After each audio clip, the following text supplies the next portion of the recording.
Good morning. I'm calling to order the Pikes Peak Board of Directors meeting for January 11th, 2023. Call to order, and can we establish a quorum, please? I know we did it in the previous meeting, but we need to do it again for the record for this one. Yes, we need 7 for a quorum, and I count, my math isn't great. I think 11 in the room and at least two online. So we sufficiently have a quorum. Okay, we sufficiently have a quorum. We normally do introductions. We did do introductions at the 9 a.m. meeting. Is everyone okay if we just skip that part? All right, great. Thank you very much. We're on to agenda approval. And entertain a motion to approve the agenda. Also move Todd Dixon, Mayor Greenmouth Falls. And I'll second. That's Okay, we have Commissioner Vanderwerf. We have a motion and a second on the floor for agenda approval. Any discussion? Seeing none, please say aye. Aye. Any opposed, please say nay. Okay, that takes us on to item 3, public comments and presentations. Item A, staff recognition. Okay, Barb Watson is going to handle that. Morning, Barb. Good morning, Barb Watson, HR Manager for PPACG. We are recognizing an employee for 15 years of service as of January 2nd. She started with us in 2008, and she came from another organization that was closely tied with us and then came into PPACG. The name of that organization was Senior Insurance Assistance, and Roma Costanza currently works in the insurance and Medicare counseling for Colorado residents. So I'm going to turn it over to Roma and Jody Barker, the AAA director at this time.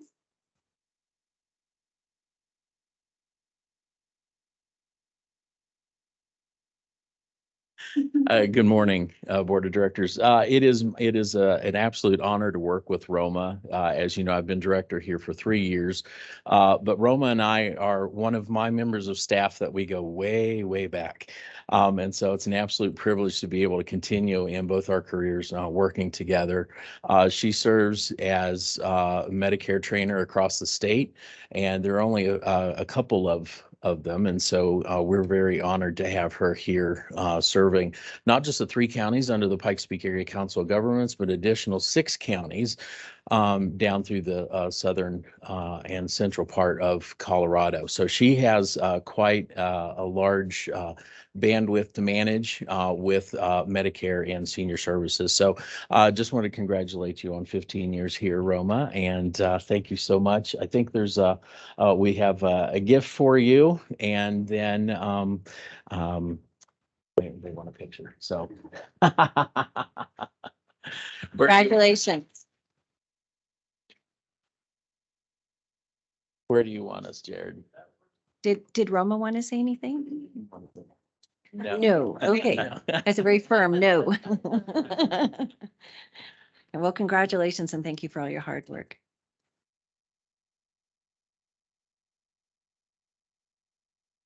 All right. Thank you very much. Thank you. Thank you, Jody. Thank you, Roma. Commissioner Vanderwerf, did you want to say something? Your mic is on. Oh, no, not at all. Thank you, though. But thanks for asking. Thank you.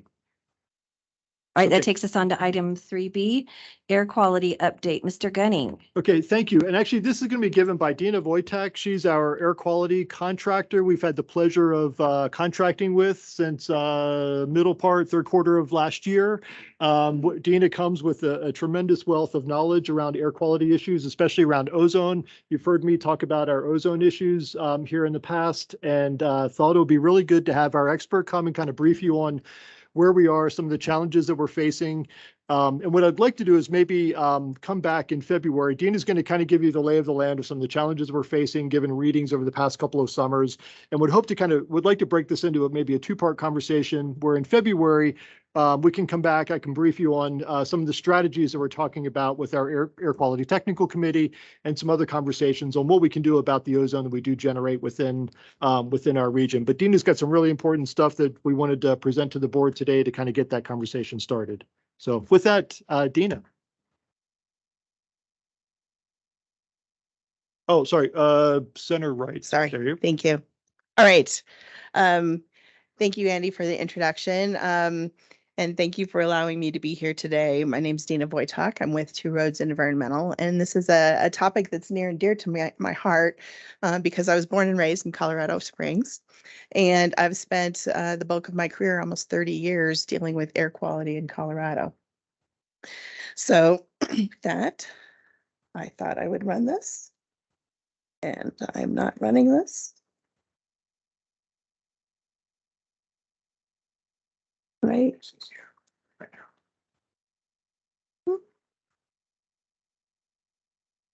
Okay. We're going to start off with some basic information to make sure that we're all on the same page. We're talking today about ground level ozone, and that can cause harm. It can affect our lungs and basically effectively create like a sunburn on your lungs. It affects humans and animals. It also affects vegetation, including our crops. As a result, EPA has established 2 health-based standards. We're going to focus today on the more recent, more stringent ozone 8-hour National Ambient Air Quality Standard of 70 parts per billion.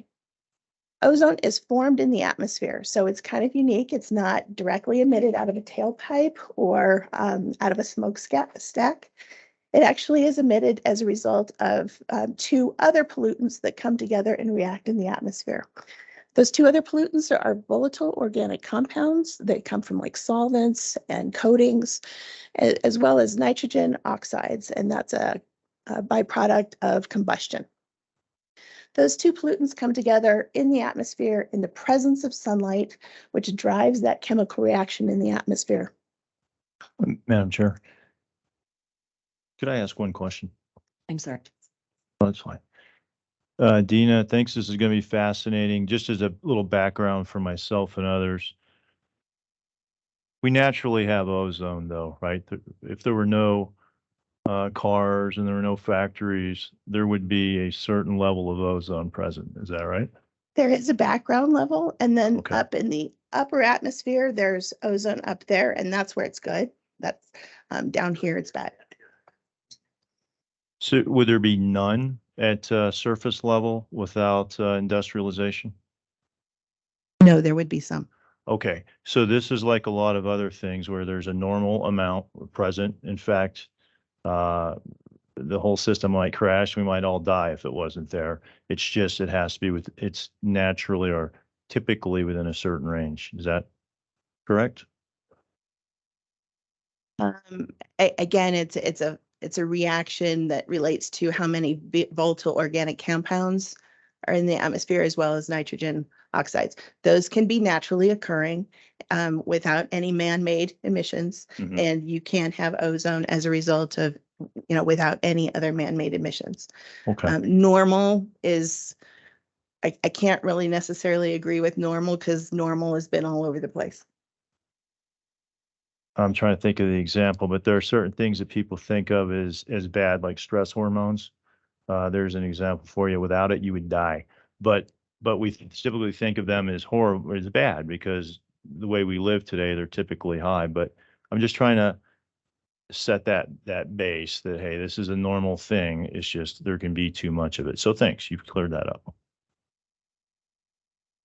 Thank you for the questions. I appreciate it. As I was mentioning, ozone is a tricky pollutant for that reason, for so many other reasons.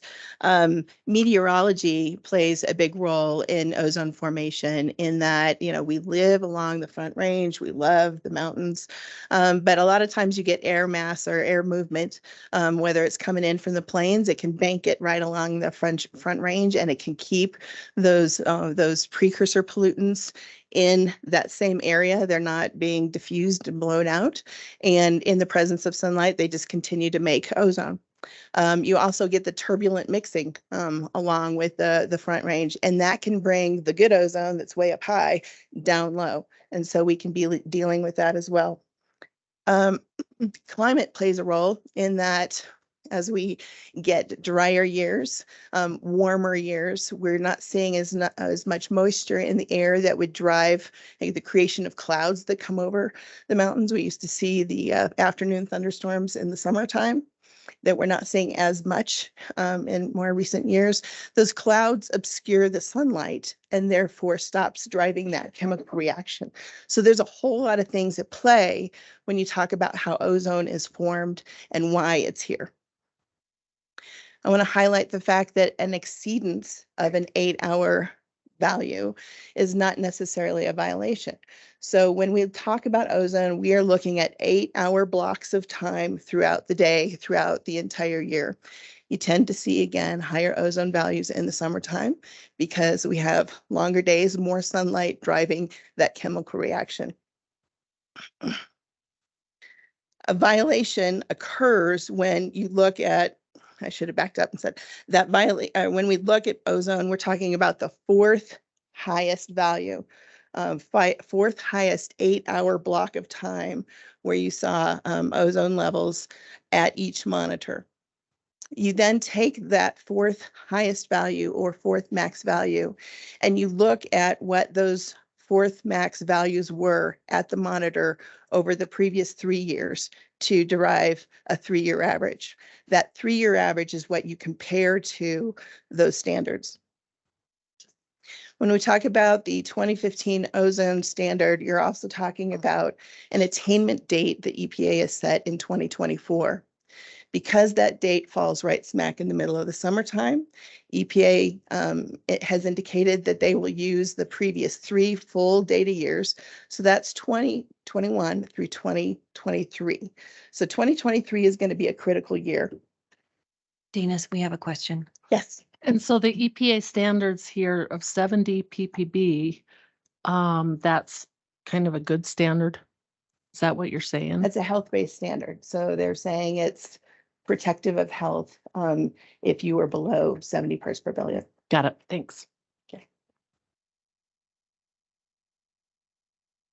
All right, we've got a whole lot of data here we're just going to dive into. So I talked about looking at those fourth max values of the 8-hour blocks of time throughout the summer at each monitor. In the Pikes Peak region, you have 2 ozone monitors at the Air Force Academy and in Manitou. We took a look at what those fourth max values were for the previous 6 years. And so we used that information to determine what that 3-year average is. So here you've got table 1 with the fourth max values. We're going to get to the asterisks here in a minute related to exceptional events. I'm going to put a pin in that for a second. But we use those fourth max values, and you see that they range pretty much from 64 up to 79 parts per billion. We use those values to create that 3-year average per monitor, and that's what you see in table 2. And if you look at table 2, those numbers are hovering right around 70, right around that standard. So what we did is we tried to figure out in 2023, what would be the highest fourth max value at each monitor that would show that the area is still meeting the standard. And so we created what that was. We back calculated that. So in 2023, we're looking very closely at those 2 monitors to see what they're reading and whether or not that fourth max value will be 68 or 66, depending on which monitor that you're looking at. If you look at those numbers compared to previous years, it's possible. It's possible that the area will attain. Because in 2019, in fact, you had lower values than what we need to see this year. But it's also possible that you may not attain. So we maybe should be looking at how to plan forward, knowing that that is a possibility and knowing that 2023 is a critical year. Yes. Madam Chair. Do you know what was unique about 2019? Was the weather different that year? Why is that one lower than the preceding and the following year? That's a great question. I think we, probably should look at that, what the meteorology was. Usually when you get into that detail, it's a much more detailed like modeling analysis. So that would be something that you would consider, evaluating. All of these have unique, years, and we're going to talk about the asterisks here in terms of wildfire influence and how that affects things as well. Okay, yeah, and I thought that too, is maybe, we didn't have as much smoke blowing in from the west. Thanks. And question, I gotta get used to looking out in the room. yeah, no worries. Commissioner Van. You may be getting to it, and I was trying to read it in the fine print, but it's pretty small print. In the 2020 number on the top chart, there's a number and then another number in parens. Is that when you're trying to account for excluding fires, and that's would be the number without the fires, or what is that number that's in the parens? That's a great lead-in question. That's exactly Okay. where I was going. Okay, so exceptional events has been a sensitive topic over the years, and EPA provides for the exclusion of data if it's being caused by those high readings. Wouldn't have seen a high reading at those monitors, but for influence from, say, a wildfire or a stratospheric intrusion or something else that was kind of out of the control of the area. And so in 2017, we did have wildfire influence specifically over the Labor Day weekend, and the state developed what we call, well, I'm just going to say, they developed an analysis that showed that those monitors would have attained, but for the wildfire influence during that time frame. They sent it to EPA. EPA approved it, and as a result, these values exclude the data that was associated with those high readings during I think September 2nd and September 4th that year. Fast forward to 2020 was an exceptionally bad wildfire year. And wildfire is kind of a tricky thing. Wildfire smoke from a distance, the smoke goes up in the air and it's doing its chemical reactions. It actually drives ozone formation faster than you would see otherwise. Wildfire smoke close by has the opposite effect because it's so dense it obscures sunlight and stops the ozone formation reaction. So it's kind of tricky. There's so many different complications related to ozone. But anyway, in 2020, we saw significant wildfire influence. And in particular, there was a week in August that was particularly bad. And we saw ozone readings that were exceptionally high. And those monitors may have shown that they would not have had a violation if the wildfire smoke was not present. So there's been some question about whether or not we should include that data. Yes, question. I want to make sure I heard this. So let's say the wildfires in California did not have the impact because they were way high up, but the wildfires that we had here in Colorado did show a significant impact. Is that what I heard? Or am I not hearing right? High up. I think, again, smoke that's traveling from the distance. So from California, from the West Coast, some was Canada, Idaho, that kind of thing. That smoke travels a longer distance. It becomes more diffuse so the sunlight can go through it. But it's going through a number of chemical reactions in the atmosphere.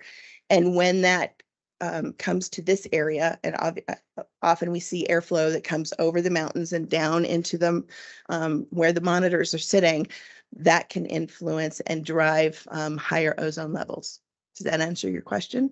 Kind of. Well, how I'm seeing, are we more greatly impacted by the wildfires here in Colorado? That's what I want to know.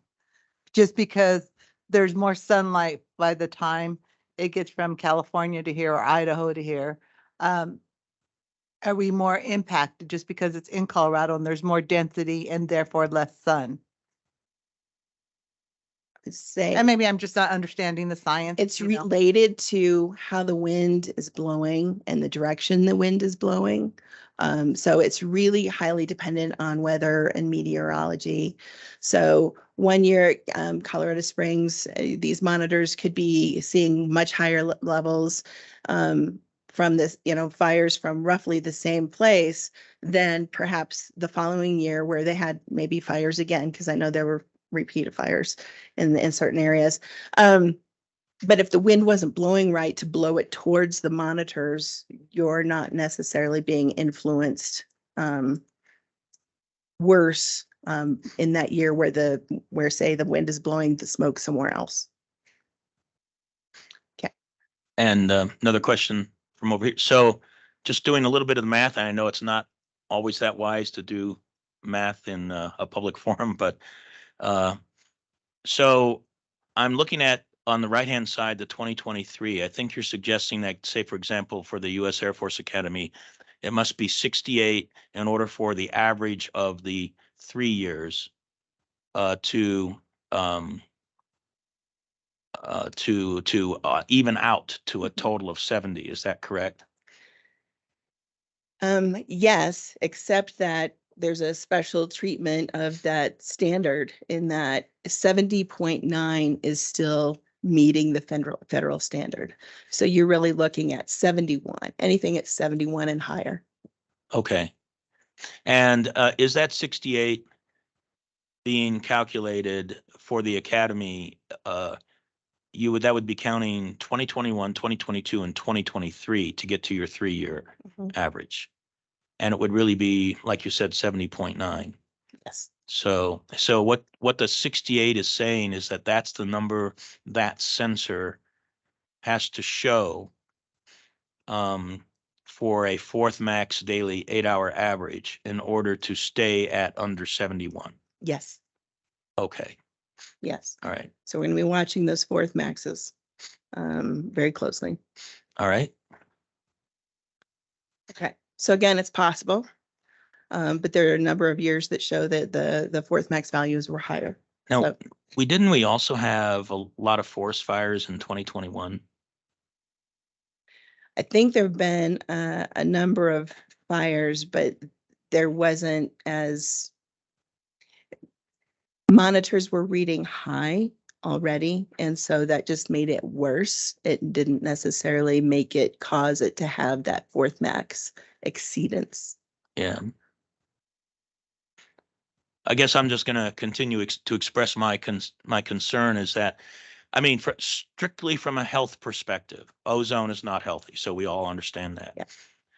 But to the point that we have external factors that affect these numbers, there isn't anything that we could do in Colorado to change those numbers if external factors are one of the causes. Maybe that's, like an ambient external factor is one thing, but just kind of extraordinary events that might cause that kind of thing. And I do remain concerned that the state has an interest in acting regardless of whether we actually have any control over it or not. And we could do a lot of things and not change the number because some of these extraordinary events are actually pushing us over the top, and there's nothing we can do about it. It's not like we have any authority to try to tell some other state, Utah, California, or whomever, please manage your fires better, or something. We can't do anything about that. So you're right around the possibility of, other things and emissions from other areas and background levels from other areas can influence the area. That is absolutely true. Do we know for sure that there's nothing that we can do? There's not anything that we do. I don't know. I think that would require more detailed analysis, perhaps modeling that say maybe, that's being done for the North Front Range, because they have a lot more detailed information about what's exactly going on in the monitors. But that's exactly what we want to find out is what else can we do? I would like to clarify, it's not necessarily the state that's doing more. I mean, there's a whole lot of things in terms of rules and potentially legislation. We're not going to go there. But it's really the EPA and the Clean Air Act. I mean, the Congress established the Clean Air Act. In some places, there's no forgiveness, regardless of what's going on. And EPA is the implementing agency related to that. And whether or not they can give us credit for, situations or emissions that are out of our control, that's part of it. But we are subject to requirements that EPA is implementing based on the Clean Air Act. And what that also means is if we, decide not to do it, they would step in and do it. And so it's tricky. I'm not saying it's right or wrong. It just is. Yeah. And chart. So you've got 2017 where you've got Waldo Canyon, the numbers start to rise. 2018, Waldo Canyon, fires settle into the valley. So 2018 spikes, drops right back down in 2019, a year after the fire. Same thing on your next 3 years. 2020 shoots high because of the fire, stays high because of the fires in 2021, and then shoots back down in 2022. So it looks like fires are a 3-year cyclical cycle based on the 6 years that you present to us here. So you're absolutely right in I saying that do the have two ozone other levels. questions. I'm People sorry. wait. I have a couple other questions, people waiting too, so. Okay, so you're absolutely right in saying that the ozone is cyclical, and that fact that you picked that up without a Can you graph is pretty identify amazing. who's talking, please? Can you identify who's talking, please? Make sure you get that. Glant, Havener, Palmer Lake.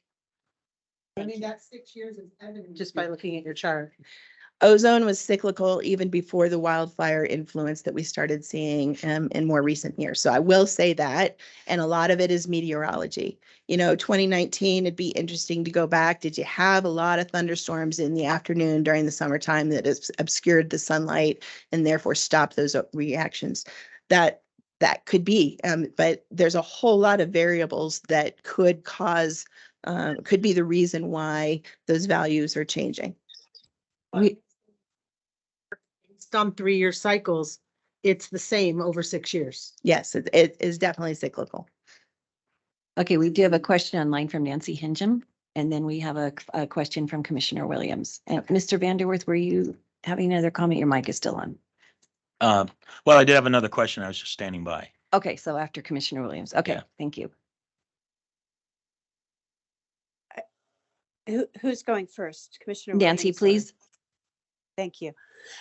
It's really more of a comment, actually, and I just think it's important as we look at this data to think about the fact that while we absolutely are elected to represent our regions and our areas, and it kind of rolls up, as we've heard from the EPA and federal government, that science doesn't know geographical boundaries, and we just have to take that into consideration, and that all jurisdictions everywhere should be thinking about what they're doing, that or not doing, or how we participate in the overall changes that are we're experiencing in global climate. And so I recognize the frustration of that, but that's just a perspective. I think as leaders, we need to hold it at the same time that we're holding what are we responsible for locally. That's all. Thank you. Thank you. Commissioner Williams? So I think the fire in Waldo Canyon was way before 2017. I think you're talking more about the fire in northern Colorado or in the mountains. But the other question I have was, okay, so first of all, last year, I believe, Andy, we did apply for an exception because of a fire event. We're going to talk about that still. And then in the past, this organization has had to collect a fee on motor vehicles. Am I correct about that? Because of lack of ozone attainment? That was under carbon monoxide that expired. The maintenance plan for that expired just a couple of years ago, but for about, I think, a roughly 10-year period, we probably in the 80s, 90s, were doing vehicle emissions. And Dina was with CDPHE at the time and probably knows better than I do. But that was under our carbon monoxide non-attainment designation. So Okay, yes, it was related to carbon monoxide. all right, thank you. Commissioner Vanderworth? Yes. The other question that I have, and I know that in some of these questions, it's kind of trying to dissect this with a surgical knife instead of a kind of a broad set of thinking, but there are all kinds of natural phenomena that change the amount of ozone in the atmosphere. Volcanoes and lightning, for example, do that. And some regions in the country have more of these than others. So I just worry a little bit that the EPA has one single number for the entire country. When there are natural phenomena in different parts of the country, they're going to produce different variabilities. So I don't know if the EPA gets into that kind of surgical thinking about this or not, but I don't know. I always worry about the federal government taking a single number or a single requirement and then applying it across the country. And that doesn't even just apply for ozone. That applies for all kinds of policies and so forth.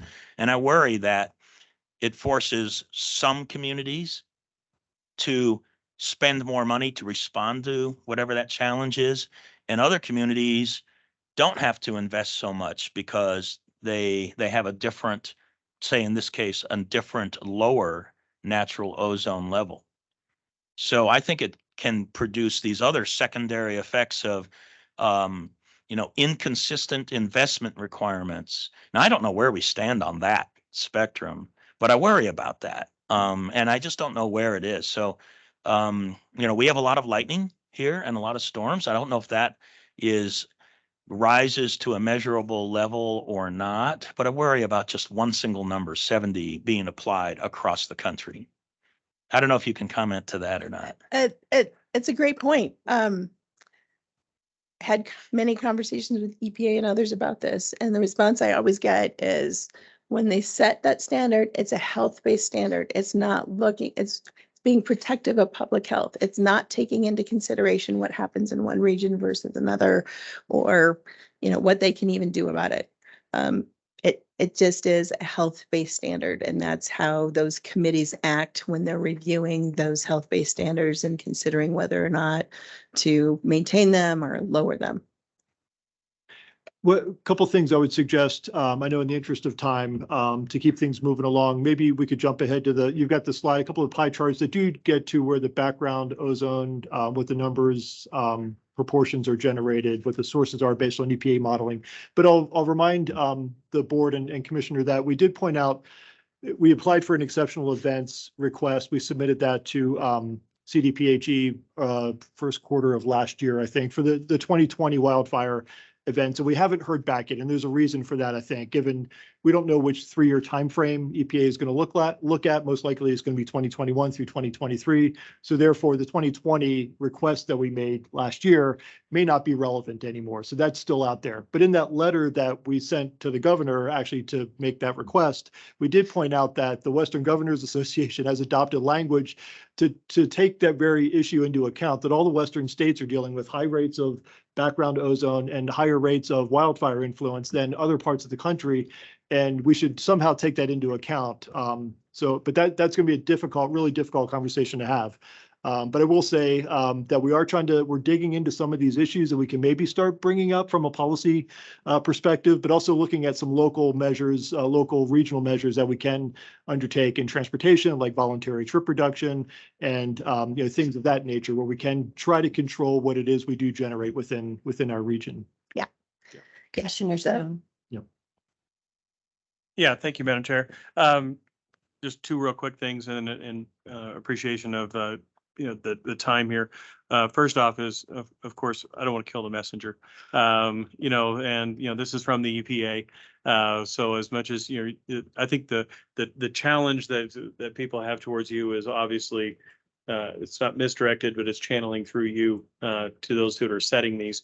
We experience the same thing with the states with the state itself, when they try to fix a problem with one standard across the entire state of Colorado. And even in our Pikes Peak region, we understand that Green Mountain Falls, Teller County, and Fountain are dramatically different communities.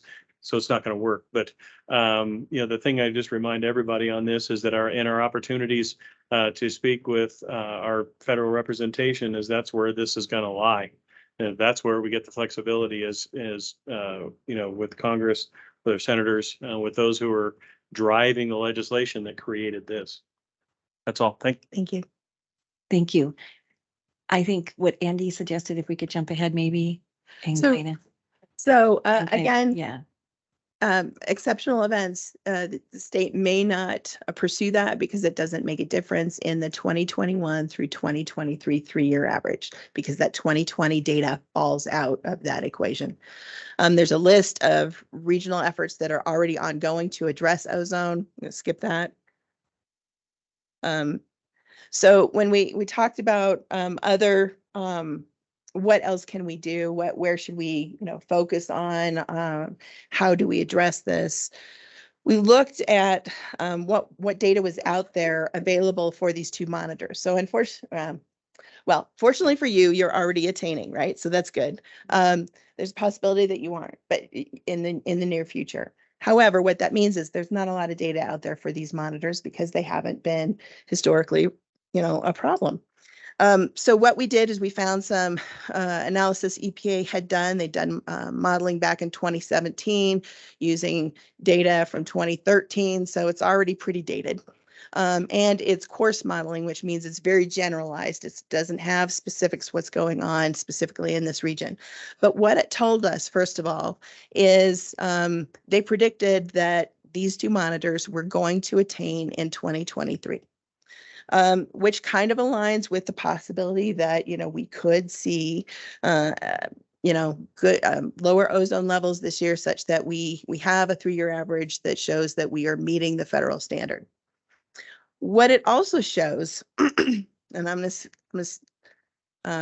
to get to the elephant at the very end there, but looking at the orange slice, that is the portion of Colorado homegrown man-made emissions, which something we could do about that is impacting ozone at the monitors. So that's maybe 5%.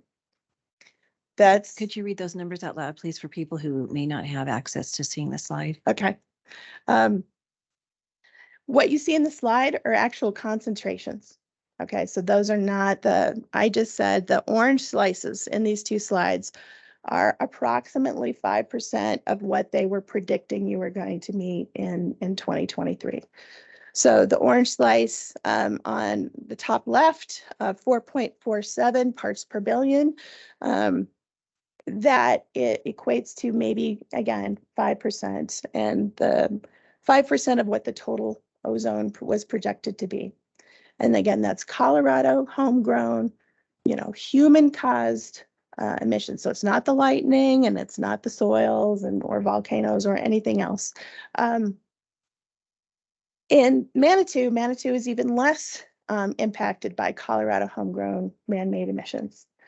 So what that tells you is, first of all, your monitors, the Pikes Peak region is different from what we're seeing up in the Denver North Range, because they are impacted more so around 20-30%, depending on what monitors you look at. So better shot.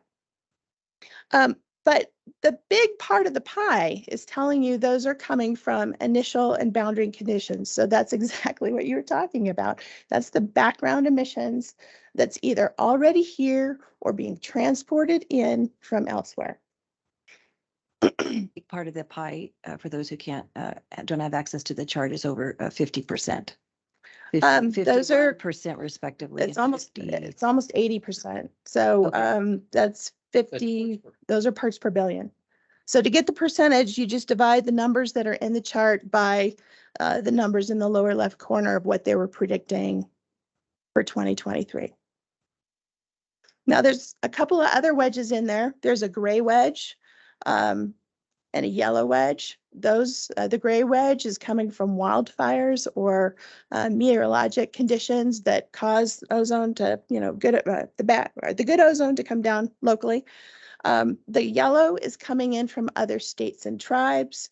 That there's a really smaller wedge that's coming from Canada and Mexico. But bottom line is, what does this tell you in terms of where to put your resources? And some of it is to continue exploring what you can do here, but also consider how you might work with perhaps those that are dealing with more regional ozone, with other states, perhaps nationally beyond, and address ozone that is occurring and that you're seeing at your monitors.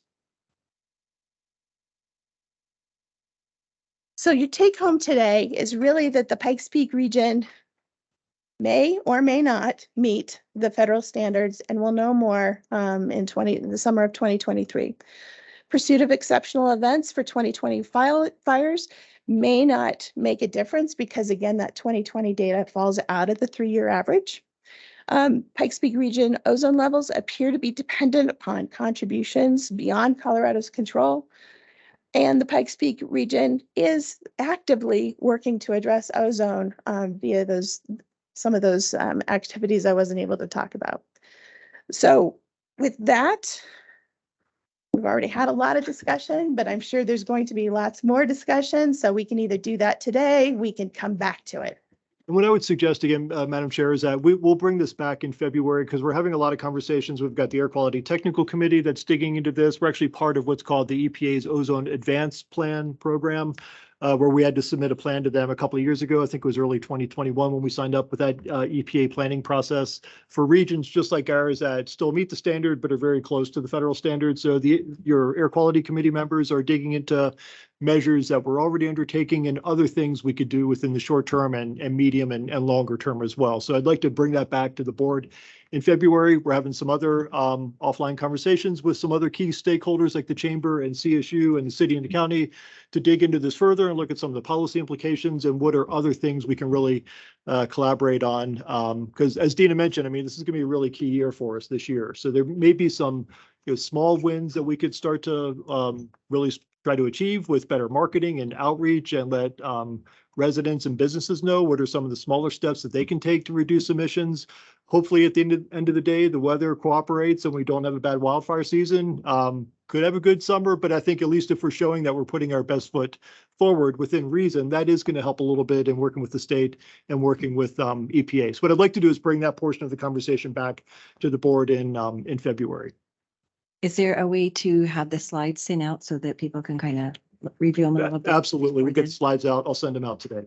Commissioner Vanderwerf? Yeah, actually, I was going to ask the same question. I would like a copy of the slides, and thank you for it. I'm actually surprised how high the natural occurrence is, if I saw that chart correctly. So that was really something. I think you said So the gray wedge? the gray wedge. Yeah. Yeah.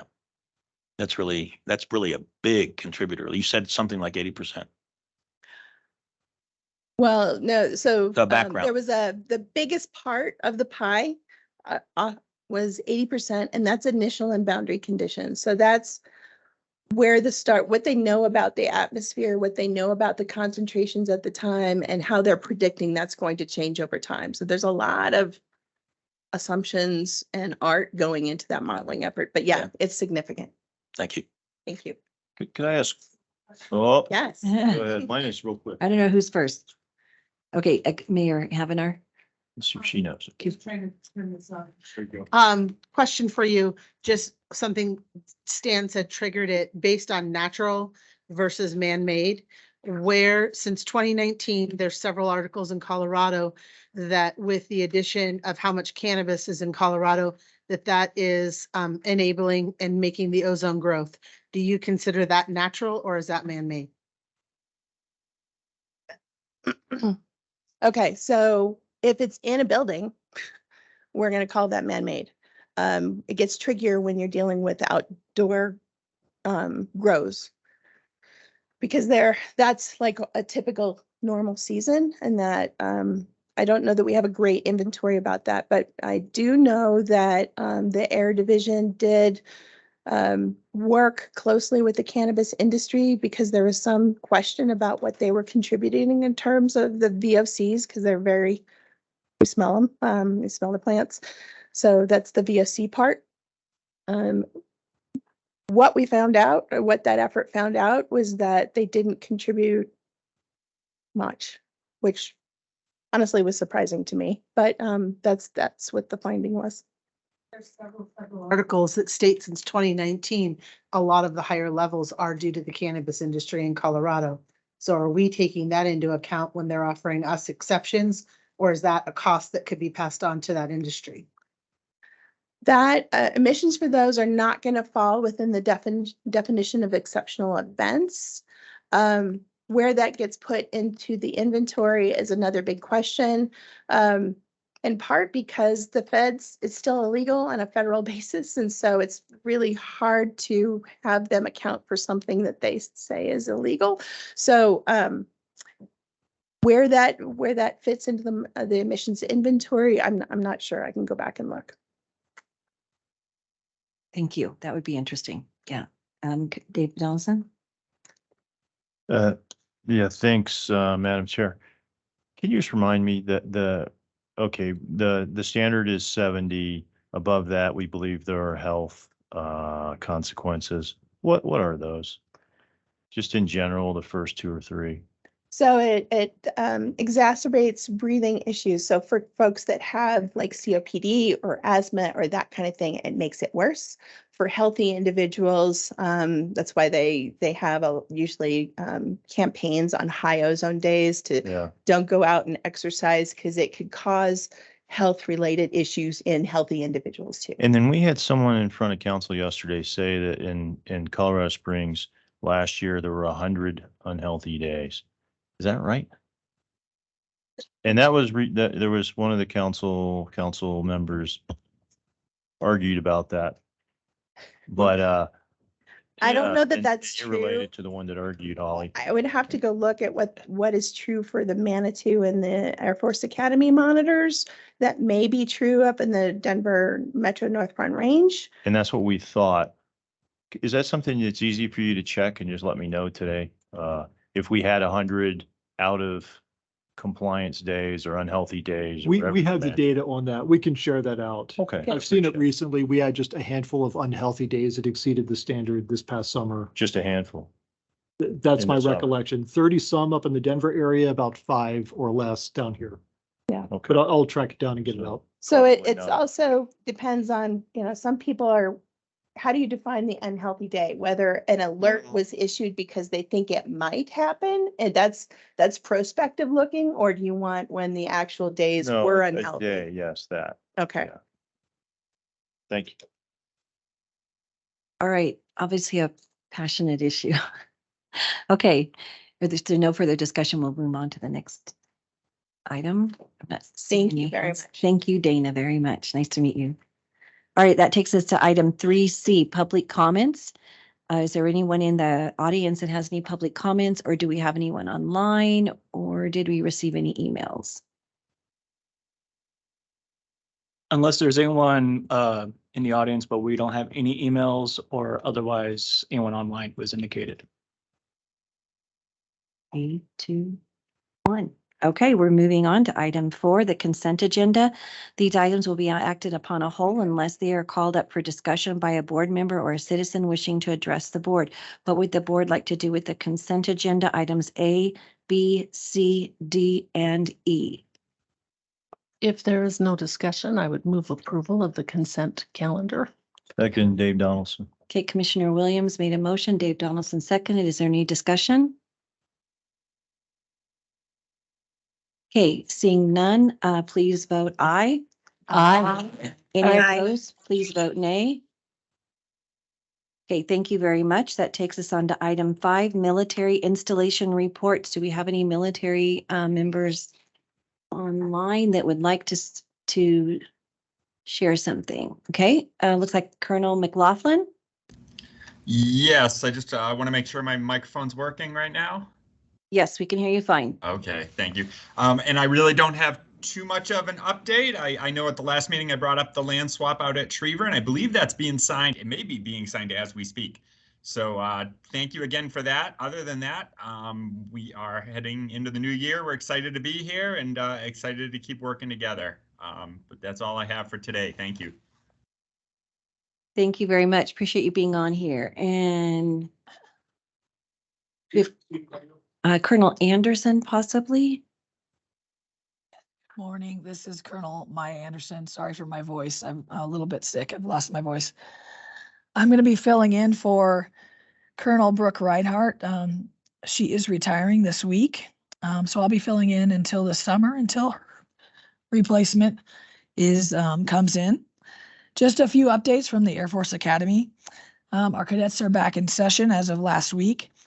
And construction at the North Gate continues as we work on constructing the hotel and new visitor center, as referred to the True North Commons. That will, so please pardon slowing traffic at the North Gate for approximately the next 2 years. We will communicate any significant impacts and closures to the community as those come up, as we did over the holidays, but nothing to report for this next month. Our fall sports are in full swing. Our winter sports, so please come out and support our basketball, hockey, wrestling, swimming, fencing, and gymnastics. I do want to highlight one event. The annual Wing Open Boxing Championships will be hosted on the 2nd of March at 7 p.m. in Clune Arena. And that's typically a great community event where we raise money for a local military-related charity. And other than that, I look forward to working with all of you over the next few months and meeting you all in person. Please reach out to us if you need anything, and go Falcons. All right, thank you very much. Any other military partners online? Madam Chair, I believe just based on the people in the virtual room, that is the only military representatives we have. Okay, great. Thank you very much. All right, we'll go on to item 6, action item 6A, FY 23 through 27 tip amendment number 5, Danelle Miller.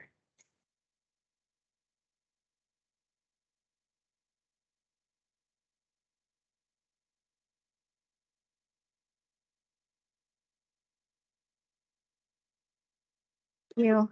In the interest of time, I will not walk through all of the projects in this list today. However, following the agenda workshop on Friday, we did put together a new spreadsheet. If anybody needs a copy, please let me know. I have a few more copies up here. So this new spreadsheet gives the requested funding amount versus the recommended funding amount in this tip amendment. It also lists out the match amount. That is the amount that the local jurisdiction puts in for that funding. So hopefully that's a little bit clearer. Of course, we will take any feedback for future tip amendments as well. I'm just trying to scroll to the right page in my meeting materials here.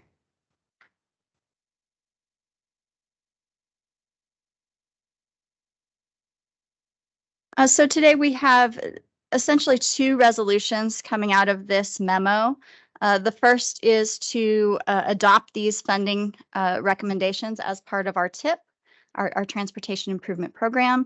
The second resolution is to approve and recommend to the Transportation Commission the waive of the match for multimodal transportation and mitigation options fund funding for the Palmer Lake, Colorado 105 Main Streets Design Project.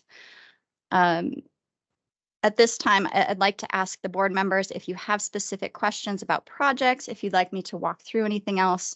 We also do have MMT here today if anyone has specific questions that they'd like to ask. Commissioner Stone? Yeah, no, I just, no questions, but I did want to thank you for the excellent briefing on Friday. I wasn't here in person, but I was online, and a lot of great information. So thank you. Just one quick question. Commissioner Williams? Is this on underneath the transportation alternatives, the streetscape improvements by the business improvement district? Is this the first time we've had a business improvement district apply? I believe so. Okay. And we did speak with them. We did talk with the FHWA as well. At this point, the FHWA doesn't feel that they're a qualified entity, that they're not an entity that can go under contract with the FHWA. And so that did play a bit into why that particular project wasn't funded in this TIP amendment.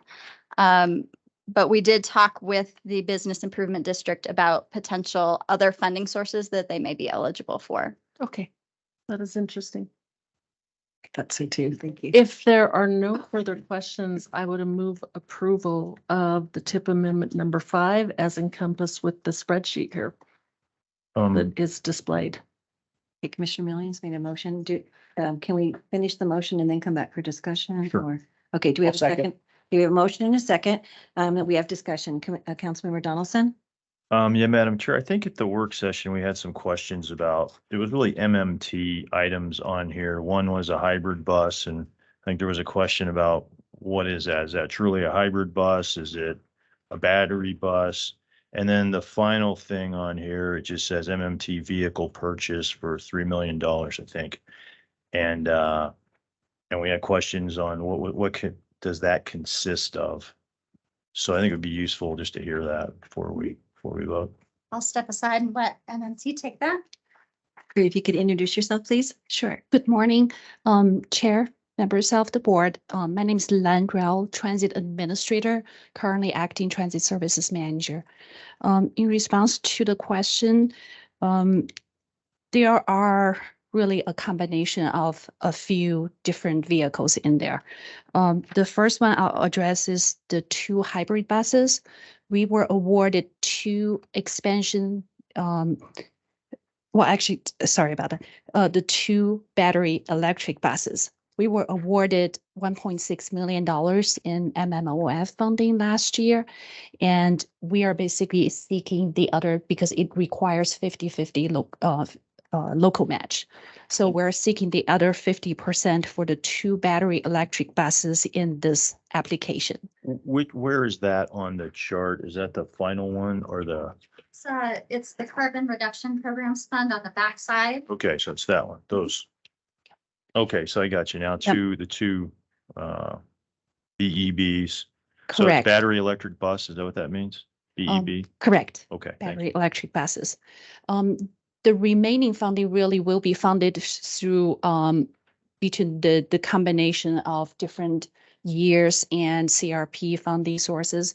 And those are the hybrid buses.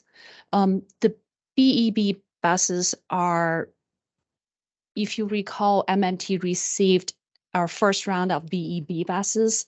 Last year, they were 4 buses were put in service, and we're still in the pilot phase of gathering data, training drivers how to drive them in snow. We're learning a lot of features about them. So with this round of funding opportunities, we would like to try hybrid buses as our very first round of pilot hybrid vehicles, in addition to the BEB buses we are currently testing. With the hybrid vehicles, the challenge is we don't know exactly how much they're gonna be. We have an open RFP out there on the street to purchase vehicles.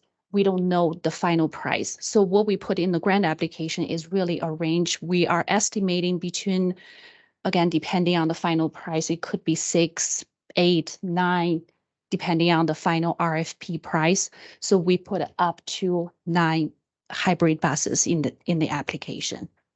And that's the next item after the 2 BEBs, the three, and that's for however many buses we can get for that amount.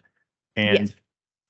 I'm just curious, why are we ordering battery buses and then hybrids? It's really to head in the carbon reduction goal. Yeah. While testing different types of vehicles.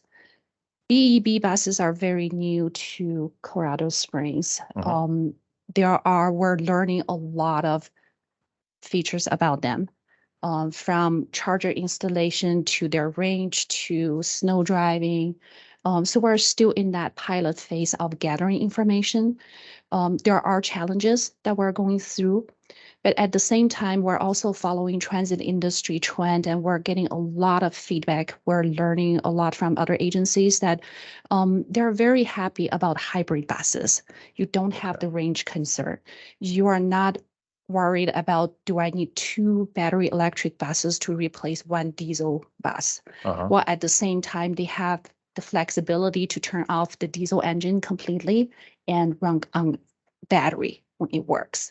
So we're learning a lot of things about the hybrid that we're hearing from peer agencies, but we don't really have them.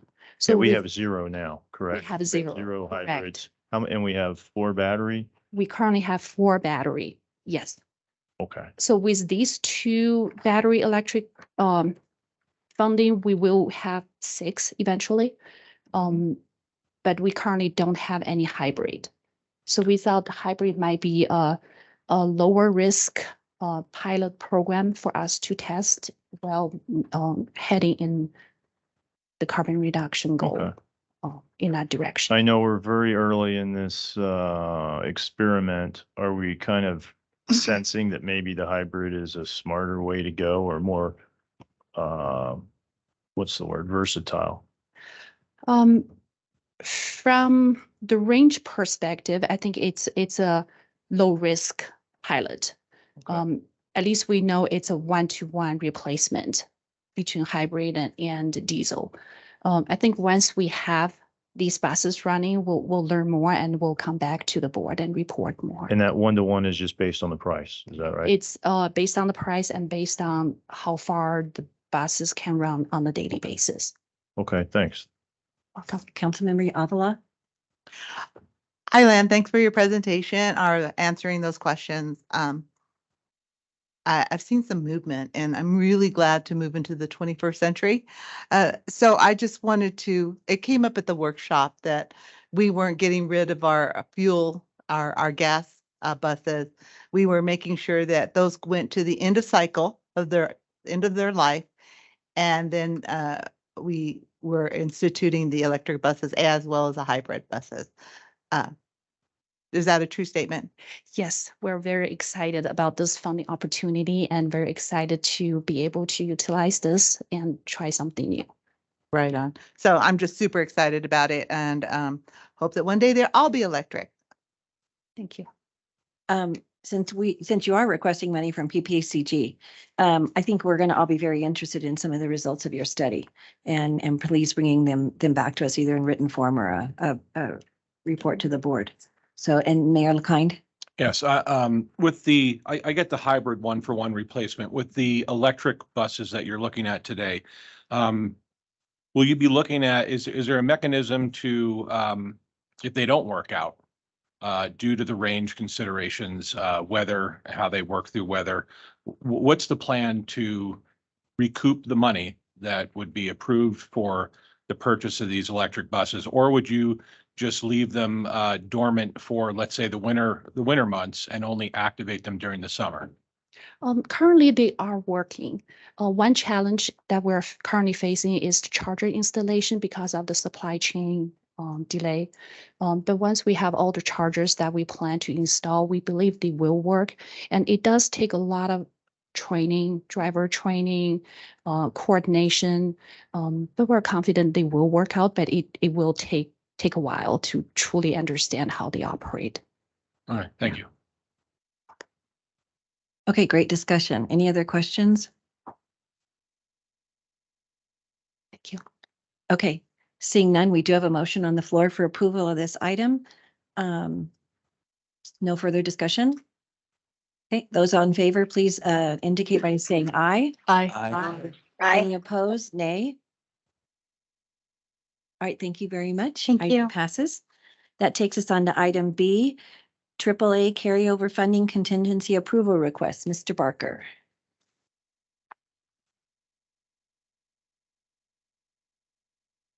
Good morning, Board of Directors, and thank you, Madam Chair. Congratulations in your new position. I am bringing before you a special request to go ahead and provide contingency approval for the distribution of funding. This is carryover funding that comes into the Area Agency on Aging. This happens every year. Normally, the process is that we are alerted that there will be carryover funding. There's discussion between our finance department and that of the state. We determine what that carryover funding is going to look like. And then we move through a process while we wait for the state to work out the timeline with the federal distribution out of the Administration on Community Living. Normally, that process can be quite cumbersome and quite long, and so the last several years, we've taken a path of going ahead and letting our providers know that there will be carryover. We ask them to submit their needs requests, and their funding, their needs assessments, and their funding requests, and then we go through our traditional process, which is that gets reviewed by staff, gets put together. The TRS, which is the Technical Review Subcommittee of the Regional Advisory Council, then reviews, makes those recommendations to the Regional Advisory Council, and then ultimately comes to the Board of Directors for final approval.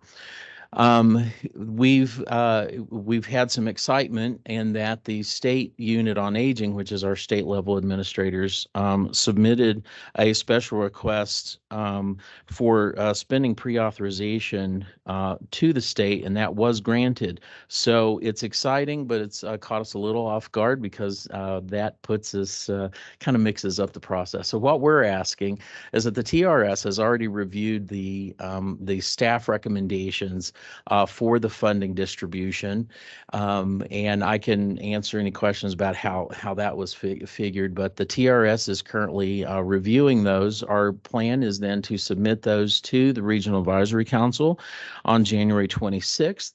If we receive that approval, which I don't expect any issues there with the Regional Advisory Council, our staff is prepared to metaphorically flip the switch, as it were, to make those funds available immediately to our providers, in which case they could bill us retroactively to January 1, having the full 6 months of these funds availability. So what we're asking for today is that contingency approval to continue moving forward with the process that gives our providers the full 6 months of access to these funds. A couple of things to be aware of is these funds, because they are carryover, are only available to currently contracted providers. Staff also reviewed those requests. All but one was a valid request. We also, despite the flexibility we have in our funding right now, we did recommend movement of some of the requests to access those through the ARPA funds, which are still coming through our process, which you heard a little bit about last month. And then we took all of the requests, all of the valid requests. We removed some capital expenses and some other things that the ARPA funds could be used for. And then we reduced the overall recommendation to fit within the allowable funds that we will have. So we've got a whole process in place. It's an equitable solution to all those who made requests. So we're just looking for that approval today to allow my staff and I, as well as the Regional Advisory Council, to continue moving forward to distribute those. And we will report back out fully at next month's meeting in February if this vote is approved today. Madam Chair. All right, thank you very much. Are there any questions for Mr. Barker? Okay, seeing none, what would you like to do with this item? I would like to make a motion, we approve it. Dick Elsner. Holly Williams, second. Okay, we have a motion and a second on this item. Is there any discussion? Okay, seeing none, please vote yes. Aye. Aye. Aye. All those opposed, nay. All right, thank you very much. Motion carries. Thank you very much. And that takes us item 6D, CDOT target safety target setting. Danelle Miller. Sorry, Madam Chair, we skipped C, work plan approval for 2023. Well, I checked it off already, so that means it's done. And Jared is going to. All right, we'll go to, I'm just trying to move the meeting along, you know? You're allowed one per meeting. Okay. 2023 work program approval, Jared. I hope this won't take too much time and we can get over to 60, but Jared Werner, Public Information Officer for Pikes Peak Area Council of Governments. Including your packet, what we're looking for approval for today is our annual work program. And what this does, it just describes to you what our what we plan to carry out over the next calendar year and how those will fit into our strategic plan. Obviously, things will change throughout the year, and so we may adjust a little bit as opportunities come up or as the board identifies various projects that may fit well together with a regional approach. A lot of these will broadly fall into 4 different categories, whether this is mandated by federal or state requirements, whether this is mandated or required through any grants that we procure, any other issues that you identify, or anything else that we may identify that may cross jurisdictional lines and be a good multi-jurisdictional project.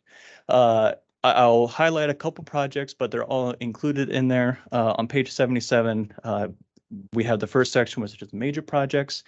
That will include a lot of mobility options. We did get a grant that allows us to implement an on-demand travel model, as well as the creation of a mobility guide for our region, which includes all 3 counties. The AAA will also be finalizing its 4-year plan, and that'll come to the board in March.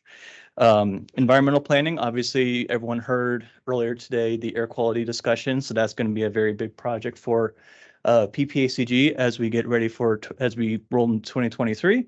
On the transportation side, we will continue our long-range planning process and the long-range transportation plan for 2050. That'll get really going in this year, ahead of next year as well as completing the active transportation plan with our partners, beginning the regional freight study, which we're looking at on the military planning, a lot of wildfire mitigation efforts, working with a lot of fire protection districts to help them with grant writing and really making sure that we're working on those boundaries with our military installations. Economic development, I'm on page 78 now. That's definitely getting a lot of work right now. We have meetings this week with a lot of our partners. That will be done hopefully, well, it has to be done by October in order for the grant process. And then under administrative and other, I just want to highlight the grant navigator position. We did get some applications come in. We're really looking forward to that to help a lot of jurisdictions out and taking advantage of all the grant opportunities in the Infrastructure Acts, as well as in the IRA, the Inflation Reduction Acts. The second section, I'm not going to go through that in detail. That is primarily just kind of the ongoing activities that each of our programs go throughout the year. And I believe that is it, unless there's anything else Andy wanted to add, or I can help answer any questions or tap on the shoulders of some of the people sitting behind me. Nancy and Jim has a comment. Nancy, thank you. Go ahead. Yeah, thank you. Yeah, I just wanted to, thank you very much. I think it was maybe over a year ago, Andy, that we had started talking about a grant coordinator position, and I'm really happy to see that come forward. Could you speak a little bit to how that will be able to be utilized by all the member governments in PPACG? Thank you, Councilmember. Great question. Yes, it took a minute to get to this point because we were working with the state, primarily OED, to get a grant to be able to fund this this position, and we're finally there and hoping that we can sign a contract with a contractor by the end of this month, so we can have that that person on board. And then their first task is going to be to do some major outreach to each one of our local jurisdictions and find out what your needs are in terms of infrastructure that could qualify under the federal IIJA or projects under the Inflation Reduction Act. Those are kind of the 2 main bills that the state wants these contractors to focus on. So we need to be beholden to that. Their only real true guidance is to make sure that we first and foremost make the entity available for smaller jurisdictions that really don't have the resources to go after grants, and then to also focus on kind of underserved, underinvested parts of our region. But it is a resource that's available to all of our 16 member jurisdictions. So I've been given periodic updates to our city, town, county managers just to let them know that this is coming. And they've expressed a lot of interest and appreciation that they're ready to tap into it as well. So my hope is that by February, whoever we hire, they're knocking on your door and finding out where you have an interest, where you have a need, and how we can start helping to put some grant applications together. Great. Thank you so much. Sure. All right, thank you. Any further questions? Mayor Dixon? Yeah. if one of our goals is to maintain local control, how is that actually embedded into our work plan here? I'm kind of not getting a feel for it, I will say, are you speaking legislatively? Or especially legislatively? So that is, it's on 78, just coordinating legislative advocacy efforts, and being able to support that, through consulting with our lobbyist, Dan Plan, and working with the legislative committee to monitor and then advocate wherever it makes the most sense, for our members to jump in, for us to jump in, whatever we think is the best option for us to be able to help our members advocate and where it makes sense, either individually or collectively. And if I could give just 3 quick examples as far as local control, because these are things that the state could take over for us, for our region, but we've decided, no, this is something that we need to control within our organization. One deals with water quality. A couple of years ago, Dr. Cog, the Denver Regional Council of Governments, gave back the water quality responsibility to the state and PPACG. We've decided, no, we're going to keep that in-house, and we've got a staff person that's dedicated to that work. Another one is in the air quality realm. We don't want to just defer all of that again to the air division at CDPHE and have them take care of our air planning needs. And that's why we brought Dina on board as a contractor to help us in that regard. And the third one is the one that came up most recently is coordinating this comprehensive economic development strategy, the SEDS plan, which will be an economic development plan for the entire 3-county region. The state is also going through a planning process to develop a statewide economic development plan, but this was a way to give us, if we will, local control and make sure that our needs are being addressed, because at the end of that process, that's going to open up some other doors for grants at the federal level, Economic Development Administration and others. So those are just 3 quick examples that kind of come to mind. So we think about that with all the work that we're doing, that we'd rather do it than have somebody at the state take it over. Okay, thank you. Sure. Thank you. Any other questions? Okay, seeing none, what would the board like to do with this? Would you like to pass? I Have would a move motion? approval of the 2023 workforce plan. Dick Ellsner, second. All right, we have a motion and a second. Any further discussion? Yolanda? Oh, I'm ready to say aye. Oh, okay. Okay. I'm like excited about I thought you had something else discussion. Okay, all in favor, say aye. Aye. All opposed? Aye. All right, thank you. Now we can go on to item 6D. Okay. All right, CDOT safety target setting. Danelle. Good morning again. Thank you. In December, CDOT was able to be here and give a presentation regarding this. These are the annual safety targets. And we as the MPO are required to either support the CDOT targets or develop our own. In the past, we have chosen to support the CDOT targets, and staff again recommends that we do that. David is also online again today from CDOT. He has added some information, some local information following last month's board meeting so that you can get an idea of those fatality and serious injury numbers in our Tri-County area. And at this point, because we did go through the presentation on an informational basis last month, if you have any questions, I would be happy to answer them or refer them to David, but I won't belabor this item. All right, does anybody have any questions for Danelle? I'm not seeing any. So do we have a motion? This is Dick Ellsner. I move we approve the target safety, the safety targets, whatever they are. Second, Eric Stone, Teller County. How about just item 60? All right, we have a motion and a second on the floor. All in favor, please vote aye. Aye. All opposed, Aye. nay. All right, seeing none, the item passes. Thank you very much. That takes us on to informational items. Item 7A, regional traffic safety update. Jason. I think I see John is John actually going to jumping. kick this one off. We've got a couple of subcomponents within this one that really does tie in with the previous action item that you just approved. Continuation of what we're doing as far as traffic safety. So John. Thank you. Madam Chair, members of the board, We have embedded within PPACG a safety element in transportation. In fact, every year when you approve our work program, we have set aside $50,000 for safety education. 2 years ago, it was before Drive Smart Colorado was under our umbrella. We contracted with them and we put together some internet spots because of the presidential election going on at that time. Radio and TV time was out of our budget. We could have afforded like 27 seconds. But we did put together a very what we believe successful social media campaign. Then last year we took a lot of those same themes and we added some radio spots. And again, we believe it was rather, bless you, we thought it was rather successful.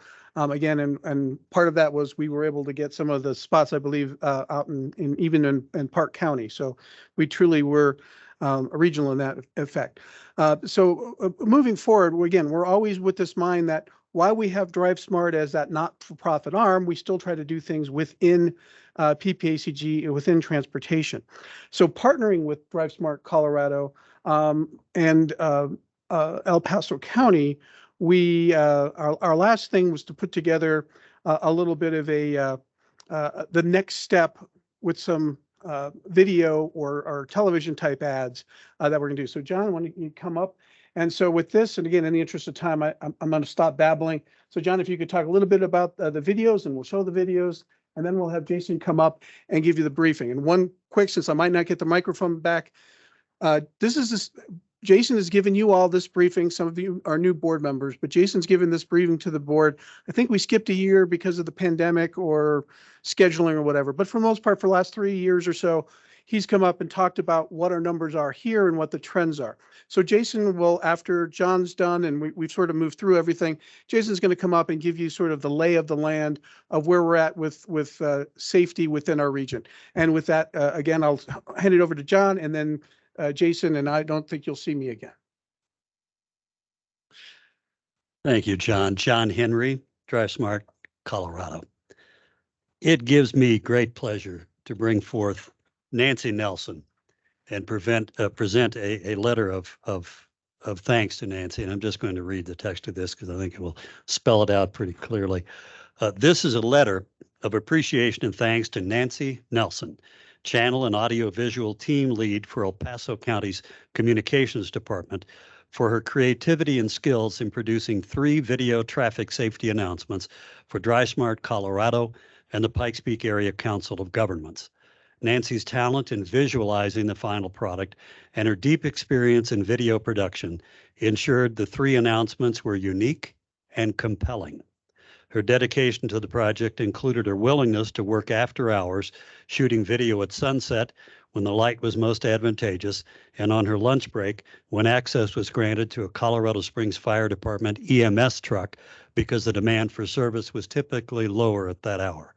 On behalf of Drive Smart Colorado and PPACG, we commend Nancy for volunteering to execute the project and for her willingness to go the extra steps to create information to help motorists make better decisions on our streets, thoroughfares, and highways. Nancy, thank you.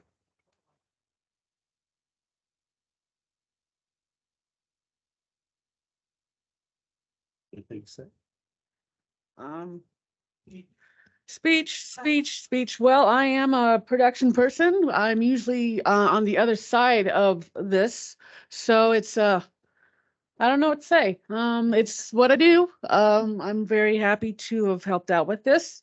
It was a very fun and creative project. So, and I think that you'll enjoy the PSAs. They're a little bit different than what PSAs are. They're more fun, but yet they get the point across very, very well. Thank you. Questions? Anybody? No? Okay. Thank you. Thank you, Nancy. Thank you.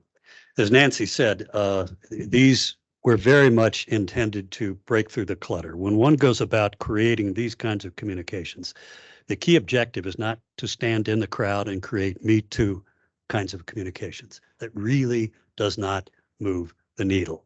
What you have to do is come up with something that breaks through the clutter, reaches out and says to the viewer, to the audience, to the participant in whatever medium you place it, here is a message you need to pay attention to. This can make a difference. They're based on some very, very simple images that we carry forward and drive a point home. You will see some tips in there for motorists, very briefly presented.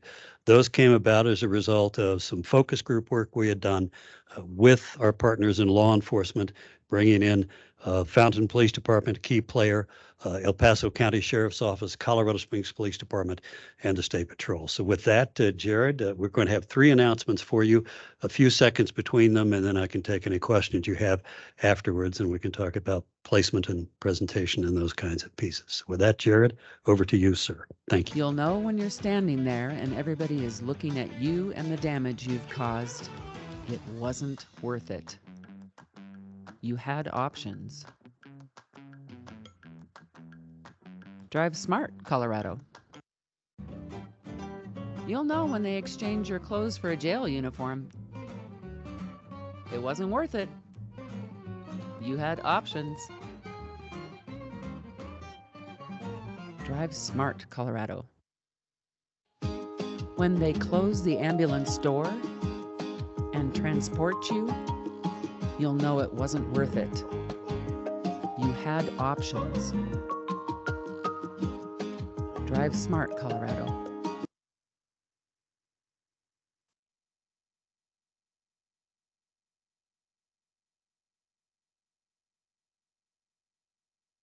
As one who did the writing for the piece, to see the words on paper come alive, I can tell you that's pretty special stuff. And Nancy really is a highly talented and experienced person with decades in this business, and I so appreciate her help. With that, I can take any questions. And so when are these going to be released and where? They actually have started running. Some of our law enforcement partners are now using them on their websites and in their social media, I should say. And we will also be placing them on the PPACG website, Drive Smart Colorado website. And then we'll be taking a look at, as John had talked about, we have a limited amount of budget we'll be able to put toward buying some placement time in a carefully targeted campaign on social media.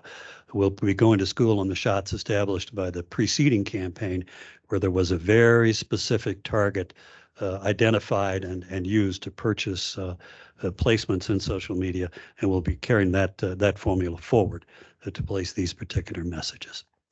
Commissioner Vanderwerth and then Yolanda. Yeah, I just want to say thanks. Those were great. Thank you, Nancy. And pretty awesome. And I think there's a particular teenager that drives Jeeps that might enjoy watching those. So, but you know, in that's a little bit just for fun, but really it is about messaging and trying, just as you mentioned, trying to do a message that will catch somebody's attention. And those were pretty cool. So thank you for doing that. That's an outcome. That's a good outcome. Thank you. Thanks, Commissioner. Councilmember Avila. Thank you. I'm just is it okay for us to post it on our social media? Absolutely. And Okay. thank you. Thank you. Do we have the link, Andy? We will send those around. Link and we can all post it on our social media. Perfect. We'll send those out after the meeting for sure. Thank you. Okay. Could we possibly copy the format for other types of messaging? It's available. There's no magic. Yes, sir. Thank you. I take it we won't be. They're configured for Insta. Instagram, a little different. It's a much more narrow focus in terms of being able to put video on it. We'll have to go back and do a little extra work and another bump to take a look at that, but that is in the plan, yes. All right. Well, we won't be buying time on the Super Bowl. Unfortunately, no, but wouldn't Super that Bowl be fun? commercials, huh? Thank you. That would be a good spot for it, though. Thank you very much. Appreciate it. And thank you, Nancy. Very good. All right, that takes us on to item 7B, Fort Carson Shuttle. We're still on A, because, excuse me. Oh, Madam because Chair. Jason's coming up now. I'm trying to get y'all out of here. I really am. Yeah.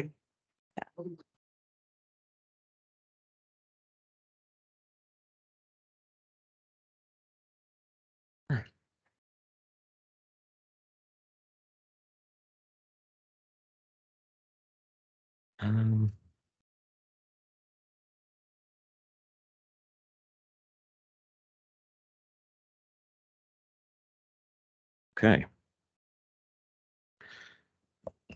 So it's actually really good to follow that, very relevant. And this really might highlight how important that kind of work is going to be. So it's been a couple of years since we've done this regional safety update. And as we started looking through data and other information to think about what we we're going to discuss, the question came up of fundamentally, why are we doing this? Is it just because it's been a couple of years, it's been a reasonable amount of time, so we should probably do it again? Or is it turning out it's more because something fundamental has changed, has shifted in what's going on with traffic safety? And as we got into the data, it started to look really like more of the latter, that something happened within the last couple of years, and traffic safety is different now. So the theme is really going to be effects of the pandemic, and hopefully we can get into that. I'm not an expert. I've done a few traffic safety related projects over the past couple of years. We do have some data. It's pretty good stuff from the Colorado Department of Transportation, but it's not very deep because there's not a lot of data out there right now. But I think there's just a couple things we can pick out that will be very telling. So we're going to focus on just a couple of important data points. And I thought we'd telescope down from national level, just very quick, down to our regional level. So just some standout facts and figures from the last few years. So in 2020, only 44% of fatally injured people wore seatbelts. So if you were fatally injured in a crash, you more than likely weren't wearing a seatbelt. In 2021, the country reached a 16-year high in fatalities. So that's a big one, 16 years. Speeding has been the leading causal factor of traffic deaths. And this is an interesting one.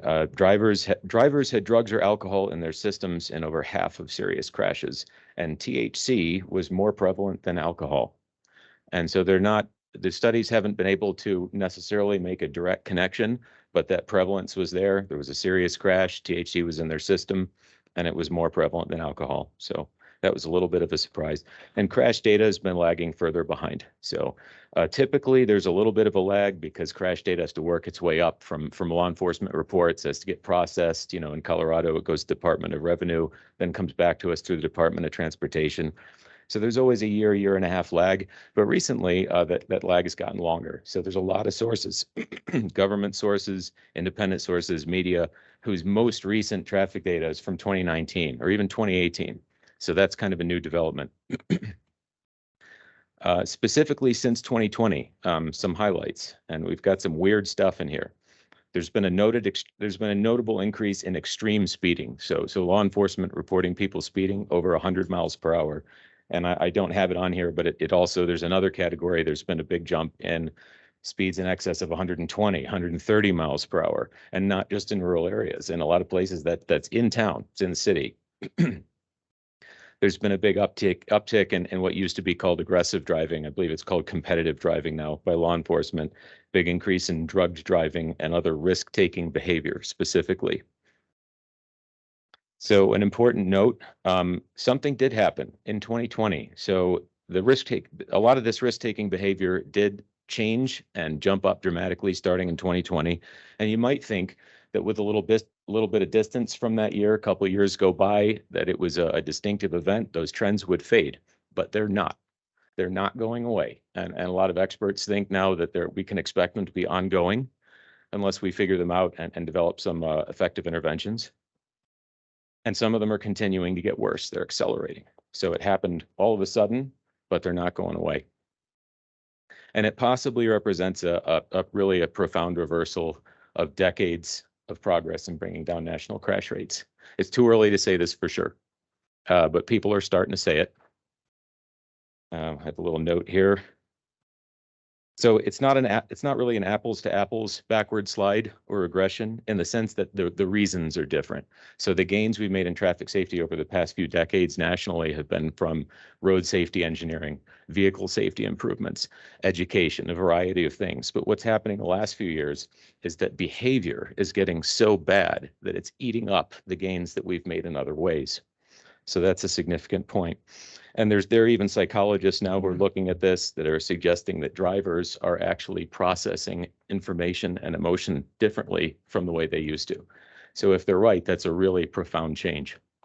Looks like there's a question or comment. Member Donaldson. Yeah, I heard what you said about, aggressive driving, bad driving, kind of eating up the gains made in technology, I think. There's been a decrease in enforcement over the last few years across the country for different reasons. The stuff you're reading, does it suggest that that's part of this, that hey, people aren't getting pulled over for broken taillights anymore? Here in Colorado Springs, we won't chase them if they run away from the police. Is that a factor in it? I can say that I've heard a lot of that anecdotally, from talking to people like traffic engineers, people in traffic operations, law enforcement, a variety of people. It's one of those things that a lot of people are saying, but just for, for complete transparency, we haven't been able to make a data connection with that yet. But Are there studies looking into that? Is anyone trying to connect the dots on it? not enough. I mean, they're really, what you see generally is there are a few people looking at this, at the whole issue, behavior, law enforcement, all of it. But generally, despite this big change happening, there's a lot of our traffic crash data and analysis is mostly on autopilot, and nobody really seems to be taking stock of it on the level where they probably should. Because I've heard some pretty convincing things that when you allow people to just violate, it's kind of like the broken windows thing. When you let lots of traffic infractions go and the police don't pull them over, and we try to pull back on enforcement, it keeps going upward, and then you get really aggressive driving, or just more crashes that come out of that. So thanks for I would encourage you, if you have any way to push for that, maybe that's our side of the table that should be doing that. I think it could save lives. It's a good comment. Thank you. Commissioner Elsner. Yeah, I just, on the going fast, we just had a young man from the Colorado Springs area, I believe, in his mother's new BMW, going over Wilkerson Pass, and was stopped by Park County Sheriff's Office doing 117. Wow. If you drive 285, Highway 24, 9 to some extent, in the mountains, and you're doing the speed limit, you are the slowest person on the road. So, the Highway Patrol is really picking up their enforcement in South Park, and I'll warn all of you about that. So if you're driving through South Park, be careful, because the Highway Patrols pick theirs up, and so is the Park County Sheriff. But it's something that it is becoming just a real problem, because it's not, we have accidents, but when you have an accident, you're doing 100 miles an hour versus an accident doing 50 miles an hour.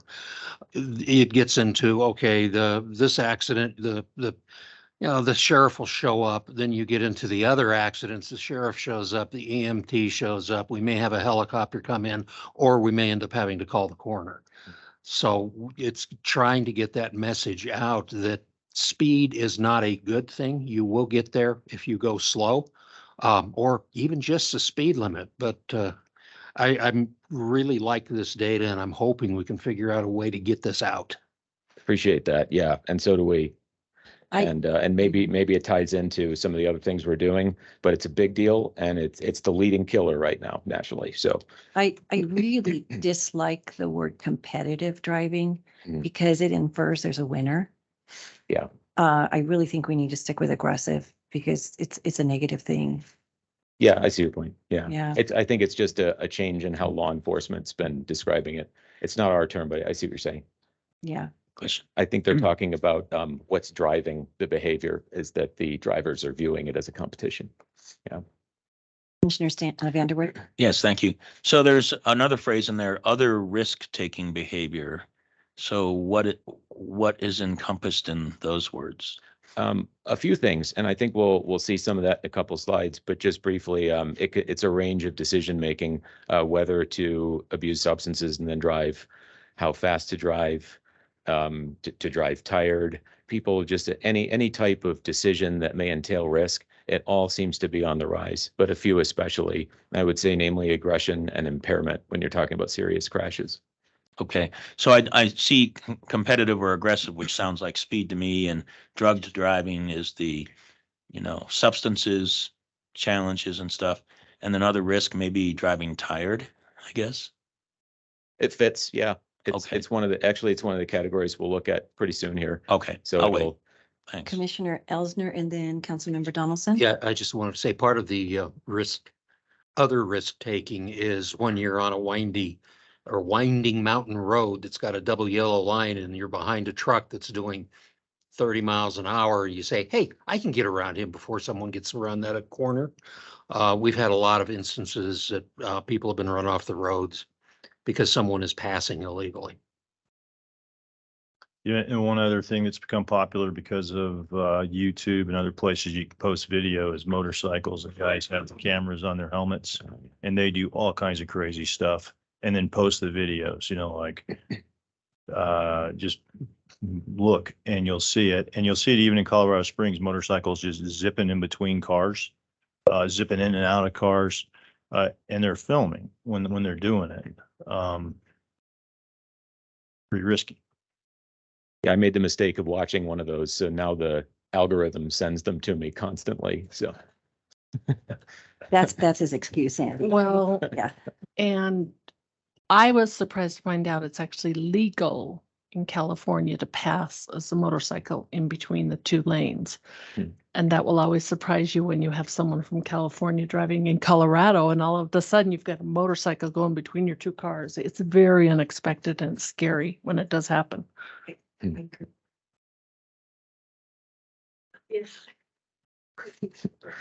So this, next we're going to get into down from the national level to state of Colorado.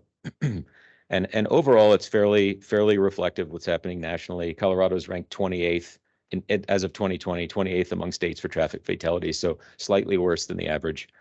And you can see that fatalities are trending upwards generally. We get some nice analysis from our friends at CDOT Region 2 regularly. So I thought they sent us a bunch of these charts. I thought I'd just pick out a couple that are standouts because they're clearly increasing. Impairment and pedestrian fatalities are a couple standouts. This is as of October 2022. And in the interest of time, I'm going to go a little fast. So next, I'm going to get into a couple of just very specific data points, and the category we're using for these, just to be clear, is serious crashes. So serious crashes is defined as fatal and serious injury crashes. So it's excluding property damage only and minor injuries. And that's significant because serious crashes actually have very different causation and very different characteristics from all crashes. When you're looking at all crashes, it can be a little bit misleading because sort of the bottom of the pyramid, the property damage only, the minor fender benders, there's thousands and thousands more of them than serious crashes. So when you look at all the crashes together, they tend to reflect the minor crashes. So it can be very misleading if your goal is to actually save lives and prevent like serious debilitating injuries. So this is an interesting statistic we found, and this is from state of Colorado, and it gets to what happened before and after the pandemic. So we've got some nice charts here, and what they show is so law enforcement interprets what is the driver action that led to a serious crash, as a fatal or serious injury crash. What was that like in the 10 years leading up to the pandemic period? So it looks like near the top, the largest category we have data for is a bin called careless driving. And then you see on the right, there's what careless driving contains. So there's a bunch of things over there. Impairment, of course, is a big standout. More than twice any other category. Also includes things like distracted, inexperienced, aggressive driving, asleep at the wheel, bunch of things like that. So clearly before the pandemic, careless driving is the thing that's driving this. And the biggest part of it is impairment, far and away. What about after the pandemic, after 2020? It's different. It's a little different. So careless driving becomes an even bigger factor after 2020, and the composition of it has changed. So impairment has been knocked off its pedestal as the leading factor. And now that's actually the third factor. And the biggest one is aggression. So that's one telling statistic. So maybe that means something changed. What about other categories? There's another kind of broad category that law enforcement uses, which is reckless driving. Okay, so before, it's a little more serious. It's major errors in judgment. A little more serious. And 10 years leading up to the pandemic, it's not a very big factor. Careless driving, lane violations, failure to yield are a little bit bigger. But within reckless driving, again, the biggest factor is impairment by a pretty healthy lead. So again, what about after the pandemic? Well, again, it's quite different. Reckless driving has moved up. It's now the second largest factor that we have data for. So it's a more significant thing. And again, impairment has been knocked off its throne as the leading factor. Now it's by a very substantial margin, more than double impairment is aggressive driving. So something has happened. Something the psychology, at least from this, I don't want to go further than we can interpret. I want to interpret more than the data can support. So just with that caveat, a couple of data points, but they're big ones. And again, that's the Colorado crash data dashboard, and kudos to the folks who developed that, because they're ahead of the curve in terms of providing data. And just a little legal fine points. Careless driving is absent-minded mistakes. Reckless driving is severe lapses in judgment. So to circle back very briefly to what's going on with different types of crashes, again, for all crashes, careless driving is the main factor according to law enforcement. And when you're looking at all crashes, property damage only, fatalities, injuries, the biggest component is distracted driving. It's the single biggest factor in all crashes, and it doesn't change significantly before or after the pandemic. Looks like we have a comment or question. Member Avila. Thank you. Aggression has taken over, and has that been tied to other aggressive activities beyond driving? I think of the Club Q shooting. It just seems like for several years now, since the pandemic, there's been aggression everywhere. So have we tied that up? I mean, even in meetings, there's just this, fight, and it seems like that's gone into our driving habits. Is there any correlations? It's kind of the same answer as before. Everybody's talking about it, everybody that we talk to, but there haven't been enough studies or analysis or data to make the conclusion on a data level. But I think it's a big deal, and I haven't talked to anybody who pays attention to this stuff, who deals with traffic safety, who hasn't at least asked that question. But the analysis and the data aren't there, and the people in organizations who typically perform these analyses, they're not really, they don't seem to be taking stock and trying to catch up with what's happening. Looking at ages and genders in terms of that aggressive behavior or driving. Someone might be, I wasn't able to find it, but probably, and hopefully it'll catch up. Hopefully this terrible lag in the data analysis, hopefully we catch up to it soon, and we can see what we can do about it. But again, it's a question a lot of people are asking, and a lot of people talking about it behind closed doors. They see a correlation, but the data and studies aren't there to support it yet. Sure, it's a great comment. So distinct from all crashes, when you separate out serious crashes, fatalities, and serious injuries, you get a different profile, and distracted driving is no longer the main factor. It becomes impairment and aggression, especially. So it depends on what you're looking at and what you're trying to do. And the age category with the largest number of serious crashes, 2017 to 2022, was actually 25 to 34. So sometimes we like to blame the kids and the seniors and say it's the people who are too young or too old. Actually, the people who are really driving the largest number of serious crashes are 25 to 34 years old. 16 to 24 is the second largest category. And then we're almost done here. So real briefly, getting down to the county level. There's a quick graph of El Paso County 2017 to 2021. And I'm going to say El Paso County, there's some little differences, but it's generally similar to what's happening with the state level. So I'm not going to get into too much detail because we sort of covered it with the state. There are some differences, but generally speaking, the shape of the graph generally reflects the state. Teller and Park County are a little bit different, although it looks like things are getting worse as well. Just a little different shape to the curve. And then I wanted to show you a little bit more follow-up data for Teller and Park County again, because it's significantly different from what's happening statewide. So different crash profile, different age distribution. The serious crashes are happening with older drivers. skews a little bit older. And the number one cause of serious crashes is actually lane violations, and as opposed to careless driving. And the biggest factor is unfamiliar with the area, asleep or fatigued, impairment, medical. It's a bunch of different things. So it's a little bit different for our mountain counties. So to wrap up, it's been very high level. I don't want to make too many assertions. I don't want to get out ahead of what we can support with data. But from this very high level analysis, what would be very helpful at this point would be more studies of pandemic and lockdown and other events, their effects on driver behavior, and what's done so much to change this driver psychology, education and public messaging, targeting impairment and aggression. And it's great to target distracted driving too, because it's the biggest factor for all crashes. But for serious crashes, for deaths, for serious injuries, you really want to target impairment and aggression. Better data collection and tracking of THC and other drugs, because we're not nearly as much on our game for tracking them as we are with alcohol. And then in our rural areas, countermeasures to prevent careless lane departures, which is the big driver there. And that's what I've got. Sorry if I went a little bit long. Thank you. I hope those slides will be available. Okay, Mayor LeKind? Yeah, I've got a question.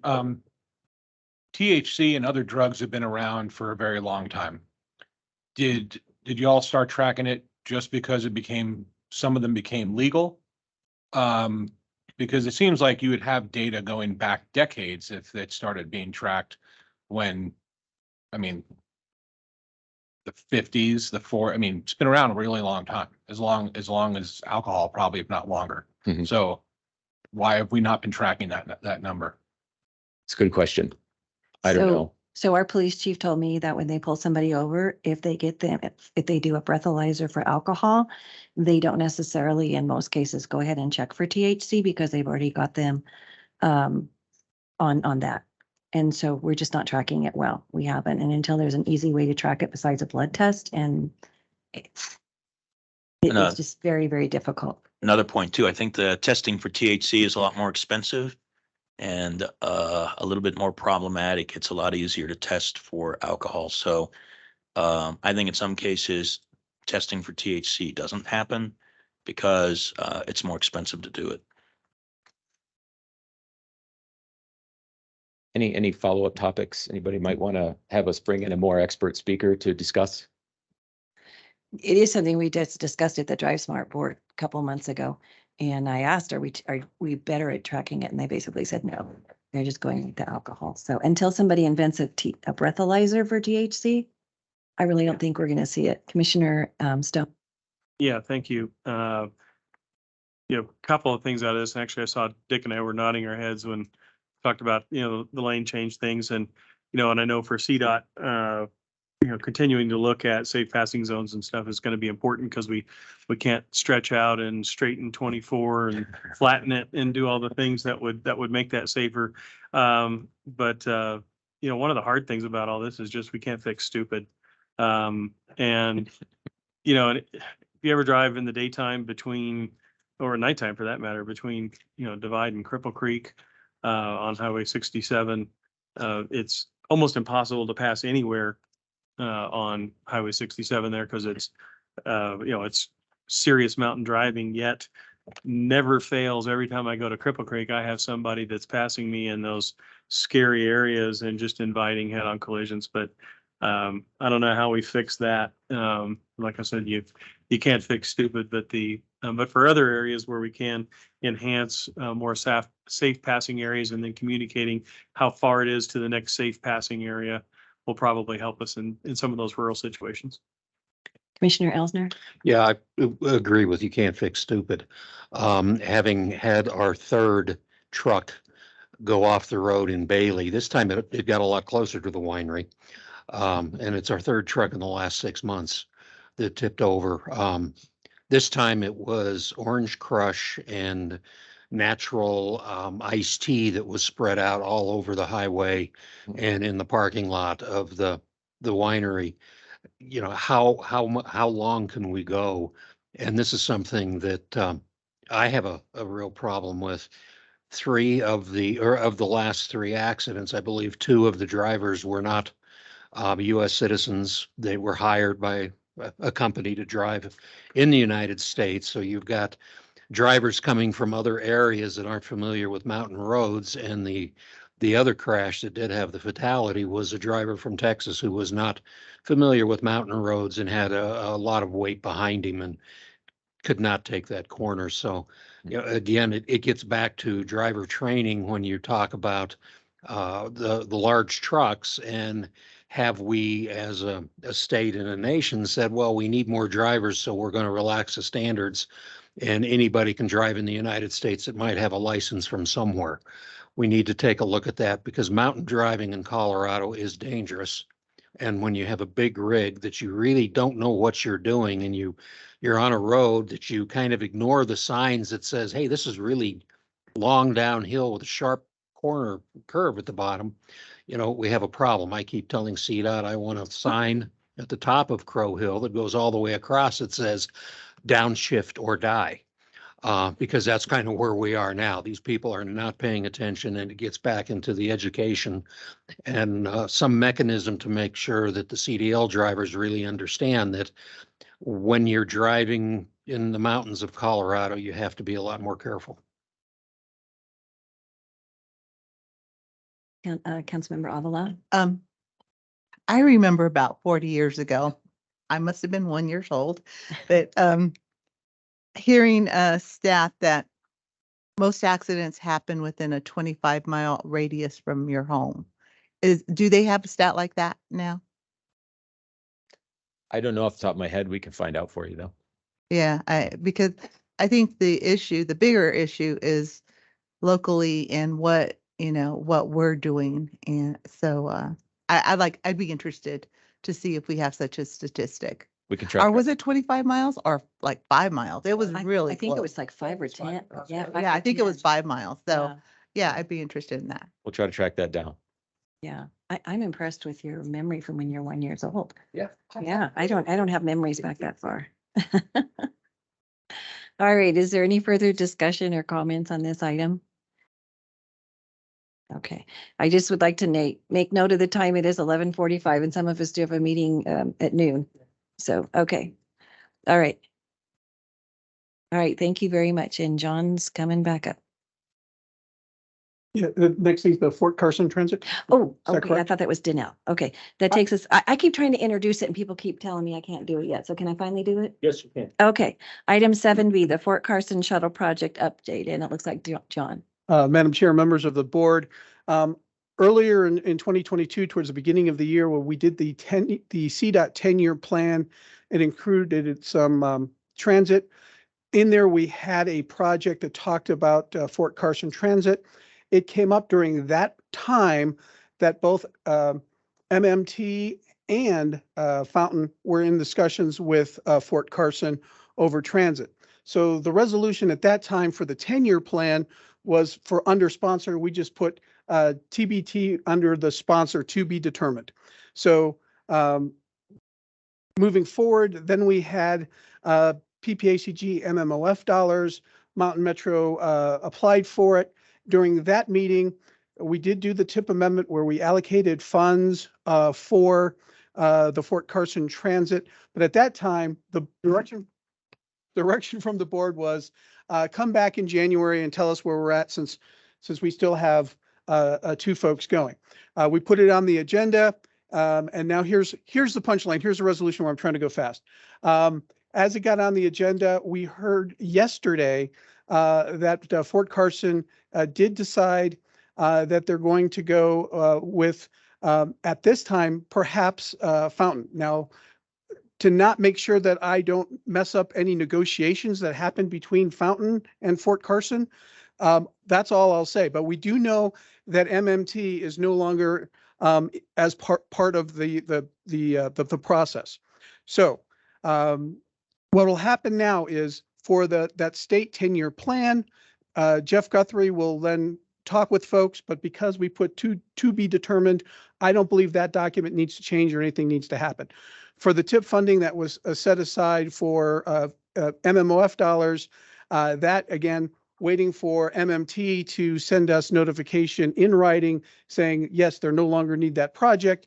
That money would then come back to the PPACG process. We'd put out a notice of funding availability, and then those funds would be available. And at that time, Fountain could go after those funds just like anybody else, and to move forward with a project. So with that, Lance still here from MMT. John Trelch with Fountain is on the line, so they can answer any questions you might have. But again, I want to make sure we don't say anything on the record that would mess up any negotiations Fountain might have with Fort Carson at this point. But that's an update on where we're at with the project. So in the interest of time, I'm not going to hand it over to anybody, but if you want to ask them questions and have them come on, just let us know. Did Mountain Metro or Mr. Trelch would like to say anything? And Mr. Trelch, if you do, just raise your hand online, please. Don't have to. Okay, Mountain Metro's saying no. Looks like I'm not seeing a hand raised, so, okay. Oh, Madam Chair, this is John. I have nothing further to add. I think John summed it up just perfectly. Okay, great. Thank you very much. I try to be a careless planner sometimes, not a reckless planner. All right, I'm impressed. All right, 4 minutes. You did good. 4 minutes. You did good. Okay, that takes us on to item A. A through G are minutes included or no minutes in your packet. That takes us to item H, the CDOT update. All right. Good morning, Madam Chair and the board. My name is Shane Ferguson with Colorado Department of Transportation. I want to start off in recognizing one of our employees that is retiring at the end of this month, Wendy Pettit, who has been our planner for CDOT Region 2 the past 19 years and with headquarters over 4 years, is leaving CDOT at the end of the month. She's been a great employee and asset to the department as well as to this region and to many of the communities around here. She's helped with many of our projects and funding and being creative with funding and how we can get these projects delivered. She will be very missed within the department. And with that, I think I wanted to turn over to John real quick. Come on up. But thank you, Wendy, for all of your support, all of your service. We couldn't have gotten a lot of these projects done without your substantial help. So we all thank you very much. John. Yeah, and just to echo, I think Wendy did have to drop off, but we'll play this back for her. But the bottom line is she has been very helpful to individual jurisdictions, making sure that the jurisdictions understood what they needed to get done with the project. And she was so very helpful to me when I first started here, because as some of you know, it wasn't exactly the easiest ship to hop on. So Wendy has just been terrific professionally and personally, and we just can't thank her enough for everything she's done for the region. So maybe we can convince her to come back, and at the beginning of the meeting, I can hand her a plant or something good. So thanks. Yep. All right, moving on to a couple other updates real quick. The US 285 and 9 project in Fairplay, we are going in front of the Transportation Commission to get some more funding for that project to award it so that we can start construction with that project this spring, early summer. To address the US 285 and Bailey, briefly, we do have a project planned for that area that's planning to go to advertisement this April.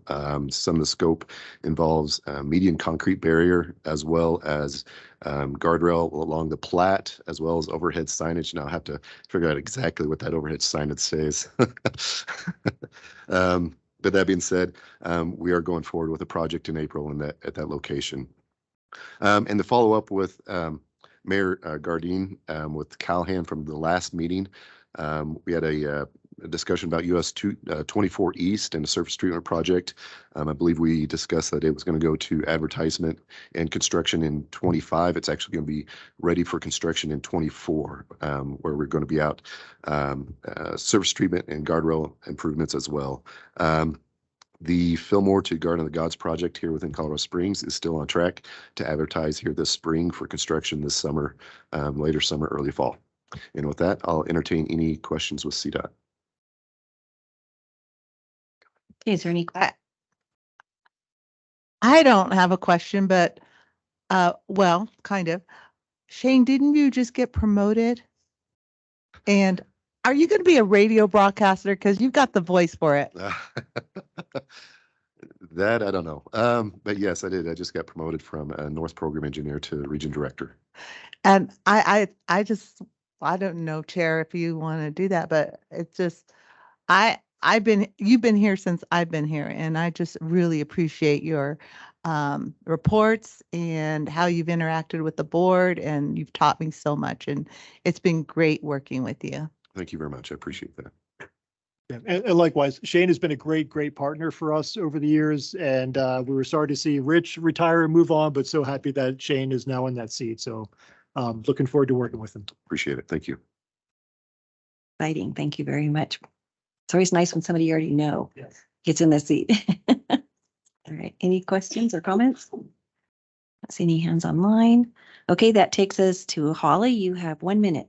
My 30-second report, STAC did not meet this month. The Transportation Commission met last month and came up with a slightly new process for transportation alternatives, distribution fund program or something such as that. And John and I are going to meet about that and talk about that, and we'll give you an update next month. That's it.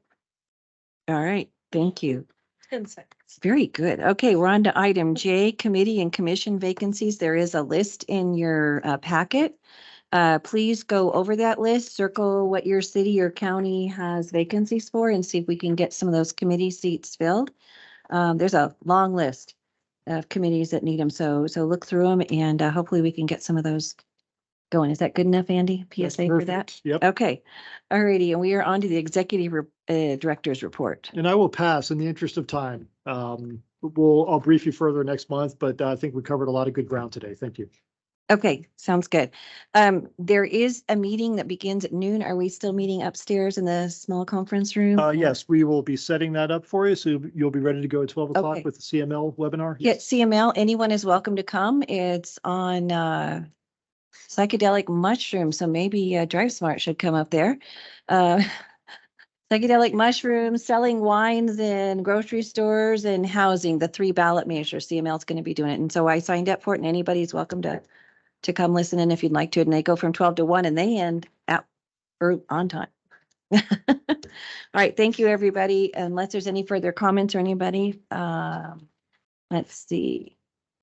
The only other thing, you have the meeting Member- schedule in your packet for 2023. We'll talk about that further with the executive committee meeting next week, I think, to identify strategizing how to handle meetings throughout the year. But yeah, you've got the meeting dates in front of you. Yes. Okay. Barring any announcements from anybody, At least they made a bowl game. we are adjourned. All right. Thank you, everybody.